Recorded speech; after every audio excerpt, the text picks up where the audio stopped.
It's a matter of corporate alignment, Ellen, Christian said, his tone dripping with patronizing regret.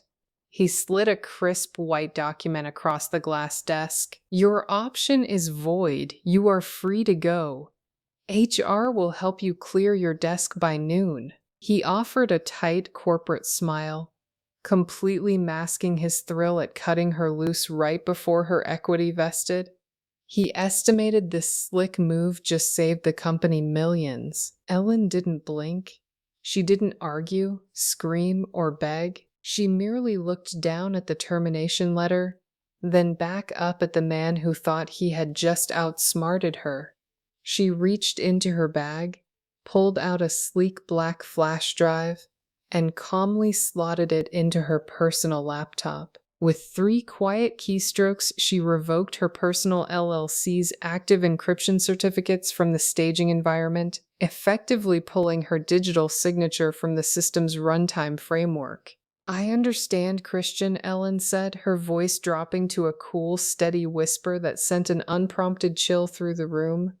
She stood up, leaving the termination papers untouched on the desk. I'll be out by noon. Christian smirked as the heavy glass door clicked shut behind her. He picked up his gold pen, entirely unaware that the countdown to his own destruction had just begun. Chapter 2: The Compliance Trap.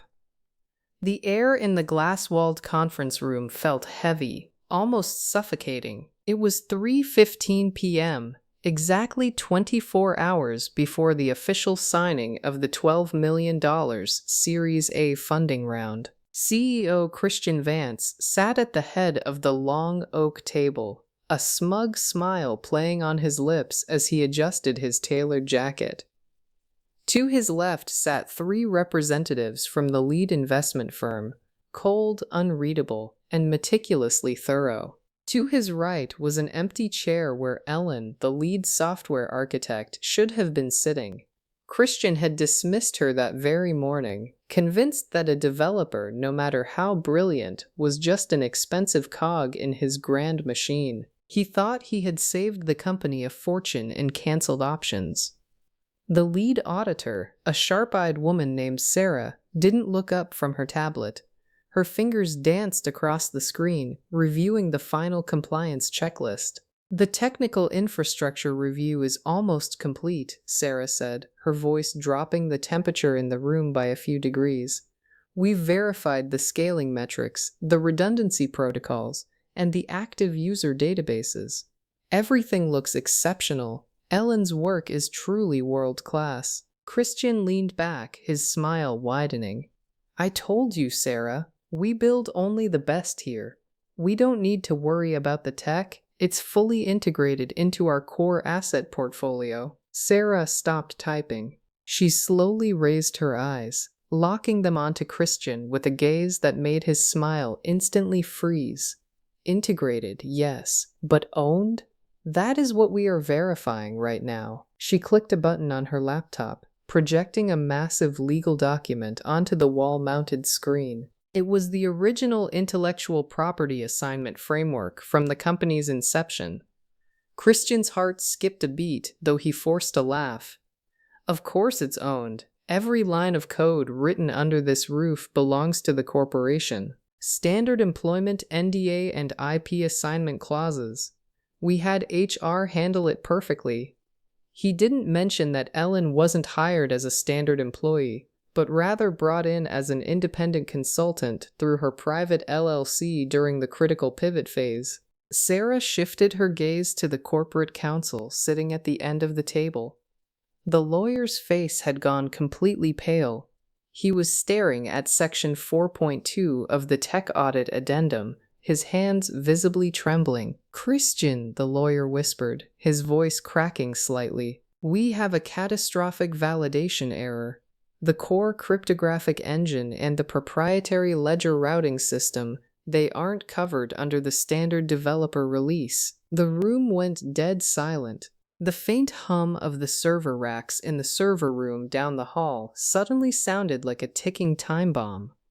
Christian stood up, his chair scraping loudly against the hardwood floor. What do you mean it's not covered? We paid her invoices, every single one of them. Sarah leaned forward, folding her hands neatly on the table. Paying an invoice for a service is not the same as purchasing the underlying patent-pending architecture, Mr. Vance. According to the master service agreement signed 3 years ago, her LLC retains absolute non-transferable ownership of the core code encryption keys until a specific liquidity event buyout clause is executed and signed by both parties. Without her explicit notarized signature on Schedule G of this investment contract, your fintech platform is legally nothing more than a rented shell. Christian felt a cold sweat break out across the back of his neck. The $12 million wasn't just at risk. The entire company was staring into an abyss. He pulled out his phone, his thumb shaking as he scrolled past the smug termination message he had sent Ellen just hours before. He hit dial. The phone rang once, twice, 3 times. Then it went straight to voicemail. Sarah closed her laptop with a sharp, definitive click that echoed through the sill. End room like a gavel. Mr. Vance, the lead investor, does not fund expensive rental properties. If that signature isn't on this table by 9 a.m. tomorrow, the round is dead. The clock was ticking, and the empire built on arrogance was about to find out exactly how much a quiet exit could cost. The corporate trap is sprung. To see how Ellen plays her final card, hit that subscribe button and turn on notifications. Let us know in the comments if you think the CEO deserves what's coming next. Subscribe and comment. Will the deal collapse? Chapter 3. The Panic Call. By 5 p.m., the atmosphere inside Christian Vance's corner office resembled a pressure cooker. The glass desk was littered with torn paper, half-empty espresso cups, and printed corporate bylaws. Every 5 minutes, his phone buzzed with automated system alerts indicating that the staging environment was failing to compile. The proprietary cryptographic engine, the heart of the platform, was throwing a fatal validation exception. Ellen had removed her digital certificate, and without it, the entire system was locked down tight like a digital vault. Christian stood by the window, his tie completely loosened, pressing his phone to his ear. After 4 rings, the voicemail clicked on again. He slammed his fist against the glass. He had built this company on the premise that talent was replaceable, that developers were just typists, and that the vision belonged solely to the man in the designer suit. Now, a $12 million check hung by a thread because he hadn't bothered to read the intellectual property addendum from 3 years ago. He turned to his corporate counsel, who was sweating through his linen shirt. Find a loophole. There has to be an emergency bypass clause. We paid her LLC, so we must have an implied license. The lawyer didn't look up from his tablet. An implied license might hold up in a court of law 3 years from now, Christian, but it doesn't hold up in a tech audit today. The investors aren't buying a lawsuit. They want clean, unencumbered title to the source code. Section 4.2 explicitly states that until the liquidity event buyout is fully executed and paid, her firm holds the primary keys. We can't legally transfer what we don't own. Just then, Christian's phone lit up on the desk. It wasn't Ellen. It was a direct message on LinkedIn from the lead investor's managing partner. Christian scrambled to pick it up, his fingers sliding across the glass screen.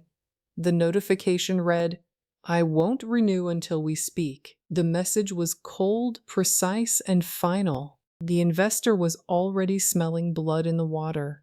Christian knew that if he couldn't get Ellen back to the table with a signed release form by tomorrow morning, the news of the collapsed round would leak, the valuation would crater, and the board would remove him before the week was over. He swallowed his pride, dialed her personal number one more time, and waited. This time, it didn't go to voicemail. The line clicked open, followed by absolute silence on the other end. Chapter 4. The Leverage. "Ellen," Christian said, his voice dropping into a desperate, hurried pitch. He tried to force his usual commanding tone, but it cracked under the weight of the $5.5 million valuation drop staring him in the face. "We have a bit of a misunderstanding here with the compliance team. I need you to log back into the repository and push the signature token for Schedule G. The investor needs it for the audit trail." The silence on the other end lasted for 5 agonizing seconds. When Ellen finally spoke, her voice was as calm and steady as a frozen lake. "That is no longer my responsibility, Christian. As of noon today, my contract with Vance Fintech was terminated. You made it very clear that our alignment had ended." "Listen to me," Christian stammered, pacing frantically around his empty desk. "I can get HR to reverse the termination. We can talk about a retention bonus next quarter. But right now, the $12 million Series A is on the line. If this deal falls through, everyone loses." "No," Ellen replied quietly. "If the deal falls through, you lose. My LLC still owns the core cryptographic engine. In fact, 3 other fintech firms have already reached out to my counsel regarding a non-exclusive licensing agreement for that exact ledger routing framework." Christian felt the room spin. The realization hit him like a physical blow. She wasn't hiding, she wasn't angry, and she certainly wasn't panicked. She had anticipated this exact scenario the moment he started cutting corners on developer equity 6 months ago. She had played the long game, while he had been playing for the next press release. "What do you want?" Christian whispered, dropping all pretenses of authority. He collapsed back into his leather chair, staring at the flashing red error logs on his monitor. "Name your price." "It's not about a price anymore, Christian. It's about compliance," Ellen said, her voice dripping with an ironic echo of his own words. "My legal counsel is sending an updated asset purchase agreement to your board of directors right now. The price for the full IP transfer is no longer your standard option package. It's a flat $400,000 cash buyout, plus full vesting of my original equity, up front before 8 a.m. tomorrow." $400,000? That's insane. I don't have that kind of liquidity before the round closes, Christian yelled.